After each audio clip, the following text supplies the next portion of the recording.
কুষ্টিয়া ৩ আসনের জামাতে ইসলামীর প্রার্থী ও আলোচিত ইসলামিক বক্তা মুফতি আমির হামজার ভেরিফাইড ফেসবুক পেজ বন্ধ করেছে মেটা কর্তৃপক্ষ। কপিরাইট স্ট্রাইকে সাইবার হামলার মাধ্যমে বৃহস্পতিবার দুপুরে পেজটি অপসারণ করা হয়েছে। তার পেজে ফলোয়ার ছিল ৬,৩৯,০০০। এরপর সন্ধ্যায় সংবাদ সম্মেলন করেন আমির হামজা, বলেন একটি সংঘবদ্ধ অপশক্তির পরিকল্পিত ভুয়া কপিরাইট স্ট্রাইক ও সাইবার আক্রমণের শিকার হয়ে আসছিল। আমার ফেসবুক পেজ সোশ্যাল মিডিয়ার মাধ্যমে যেটা আমার তাফসির মাহফিল, ওয়াজ মাহফিল এবং আমার নিজের গবেষণালব্ধ যে সমস্ত বিষয়গুলো আছে, সত্য যেগুলো কোরআন এবং হাদিস থেকে দেশ এবং মানবতার জন্য, ইসলামের জন্য যেগুলো উপকারী, এগুলো আমি পৌঁছিয়ে দিতাম।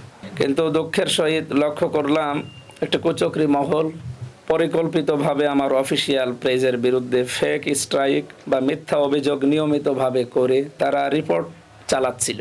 এমতো অবস্থায় আমার ভেরিফাইড পেজ আজ দুপুরবেলা ডিসেবল হয়ে যায়, নষ্ট হয়ে যায়। তিনি জানান, ইতোমধ্যে পেজ পুনরুদ্ধারের জন্য মেটা কর্তৃপক্ষের সঙ্গে যোগাযোগ করা হয়েছে। সেই সাথে প্রয়োজনীয় সকল তথ্য ও প্রমাণ উপস্থাপনের প্রক্রিয়া চলমান রয়েছে। আমরা ইতিপূর্বে ফেসবুক কর্তৃপক্ষের কাছে যথাযথ প্রমাণ সহ আপিলটি করেছি। আমাদের টেকনিক্যাল টিম নিরলসভাবে কাজ করছে পেজটি ফিরিয়ে আনার জন্য। যারা এই ধরনের ডিজিটাল অপরাধের সাথে জড়িত তাদের শনাক্ত করার জন্য আমরা প্রয়োজনে দেশের প্রচলিত আইনের সহায়তা নেব এবং সাইবার ক্রাইম ইউনিটে অভিযোগ দায়ের করব। ফেসবুক থেকে একটি পেজ সরিয়ে দিলেও মানুষের হৃদয় থেকে আমির হামজাকে সরানো যাবে না বলেও মন্তব্য এই জামায়াত নেতার। নির্বাচনে নিশ্চিত পরাজয়ের আশঙ্কায় একটি দল এবং তাদের নেতাকর্মীরা ভীত হয়ে এ ধরনের ন্যাক্কারজনক সাইবার সন্ত্রাসে জড়িয়েছে বলে আমার মনে বিশ্বাস। জনগণের স্বতঃস্ফূর্ত সমর্থন থেকে তারা এই ডিজিটাল প্ল্যাটফর্মকে বাধাগ্রস্ত করার জন্য বিভিন্ন রকমের ষড়যন্ত্র করে। এই ব্যর্থতা ঢাকতেই তারা সাইবার হামলার পথ বেছে নেয়।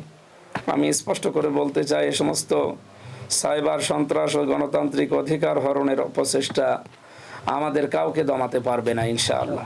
সংবাদ সম্মেলনে জানানো হয়, পেজ বন্ধ হওয়া কোনো নীতিমালা লঙ্ঘনের কারণে নয়, বরং উদ্দেশ্য প্রণোদিত মিথ্যা অভিযোগ ও ভুয়া রিপোর্টিং এর ফল।